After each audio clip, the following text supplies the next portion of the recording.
Charan! Hello, good morning everyone. O, ayan. Papakita ko lang sa inyo yung ginawa kong baon ni Kane. Ito, simple lang. Kasi first time ko po gumawa ng baon, guys. Ito, papakita ko sa inyo. Ito, ano ito? Kanin.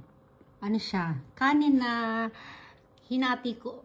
Sa dalawa yung kanin, di ba? Tapos ito, ginawa, nilagyan ko ng spam sa loob. Ito yung design niya, no? Ayan, no? Dapat lalagyan ko pa yun ng mga mata at ano, hindi ako naka-prepare. O, di ba? Dapat ganyan itsura niyan. Oh, pero ganyan na may itsura niya. Wala lang masyadong kulay. Pero next time, kukulayan natin. Lagyan natin ng mata, ng bibig. Tapos ito yung kanyang dessert. Tsaka yung favorite niyang spam. Ayan. Tsaka yung, meron ako nilagay na calamaris. Favorite din niya yan eh. Ayan o. Napaka-simple lang. Tatakpan natin ito para ano, maganda. Ayan. O, diba? Ang ganda. Nakakatuwa.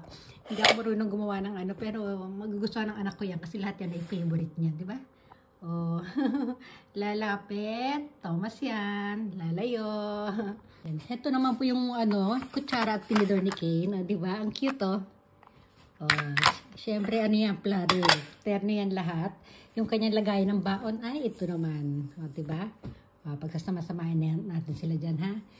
Ito, wala akong makitang ano kasi table napkin na ganito. Pero pinili niya rin yan. Pokemon, ayan. Sasapin kasi yan dyan, oh. Ganyan. Sa school nila, di ba? Yan, ganyan. Kung nagkakain na. Yan. Sasabihin na ganyan. Tapos diyan kakain sa ibabaw. Di ba? Ang galing. Ang ganda. Ang galing. Ayan, o. Kompleto. Kompleto yan. O, di ba? Tapos ihahanda ko na yung baonan niya, guys. O, nakakatuwa lang. Natutuwa lang talaga ako. Kasi I'm, ano na, mother na ako. Kasi hindi ko naranasan itong ganito yung maghanda ako doon sa panganay kong anak, guys. Kasi nung nag-aaral yun, wala ako sa Pilipinas. So, ayan, nakakalungkot naman. Magigisingin na natin si Kane, ha? Si Brandy! Brandy! Ayan.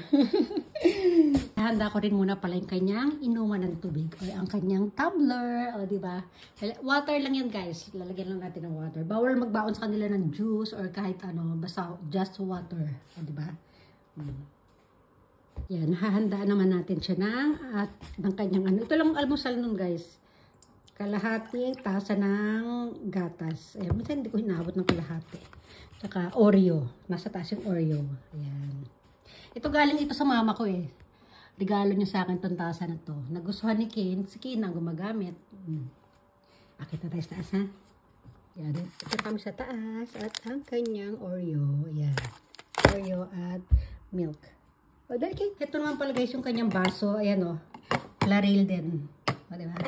Lagi silang may baong baso sa school. Nasa bag nila yan. Tapos ito naman, hindi ko alam kung pwede ito. Ano to? Kanyang towel. Ano to? Before kumain, binabasa ito. Wait lang. Yan. Ang tawag dito ay ushiburi. Wet towel yan pag after kumain, before and after. Basta babasain yan. Tapos, ano, pamumunas ng kamay. Tapos pagka uuwi na, babalutin lang natin ganyan. Ibabalik natin dito sa lagayan. Kasama natin. Tatanong ko pa sa teacher mamaya. Basta dadalhin ko yan. Tapos iuwi na natin pag di pwede. Ay, ang ganda ng kanyang baso. Tasa pala. Yan, gising na siya. Magsha-shower na ang Kane. Toilet muna siya. Tanda na natin shower. Oop. Yan. Kailangan medyo warm. Diba?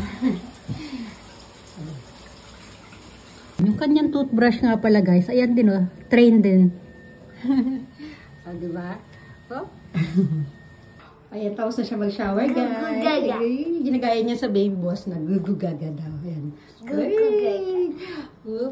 Ayan, bis na tayo, late na tayo. Hat off. Ready na siya. Ano lang, dadouble ko lang yung uniform kasi nga magugusot yan. May konti mga after 5 minutes. So, note mo na siya. Uniform niya. Ito na. Niready na natin. Naka-ready na rin yung bag. Tsaka itong kanyang Ukayo note. Ito, good morning notes. Ano to? Bago pumasok, susukatin yung lagnat niya kung meron siya. Tapos bibilugan natin yan. Kasi yan tatatakan sa school nila. Silang mini towel guys. So, laging nasa bulsa nila to. Ito, si Kane din pumili niyan. Ayan. Nasa bulsa para pag mag-toilet sila, maghugas ng kamay. Punasan ng towel. Cute to. Ready na rin natin yung kanyang sombrero. Ito kasi pang summer ito. Yan ang gagamitin nila. Ngayon, spring, ito pa lang ang gamitin nila. Ayan, medyo malamig-lamig pa. Minsan lumalamig, minsan hindi. Ayan, pag summer na yan na. Diba? Ready na. No! Dirty na. Motorstep. Ay, naku, magbobola pa siya. Wala nang oras. So, Kane na obento. Yay! Ito yung baon niya. Wait, Kane, your bag. Dali. Okay, wait ha. Your bag. Your tumbler. Your baon.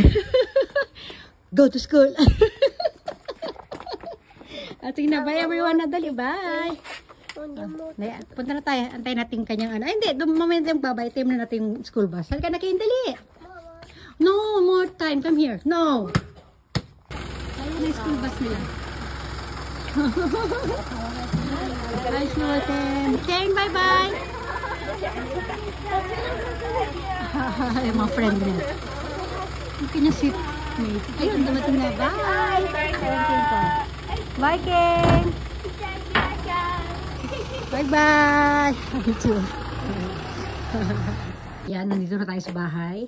Nilaban ko isang shoes niya, guys. So, ayan. Siya nga pala, pahabol ko lang. Every Friday lang ako gumagawa ng baon. Kasi every Friday lang yung baon nila. Pwede sila magbaon. Yung Monday to Thursday, may sariling pagkain sila sa school. May luto sa school. Sabay-sabay silang kumakain. Friday, yung parang binigay lang sa amin obligation Friday. Ayan, dito lang ako sa bahay. Maghuhugas na ako ng plato. Ayan. Sige na, bye everyone! Bye! Dami yan, oh.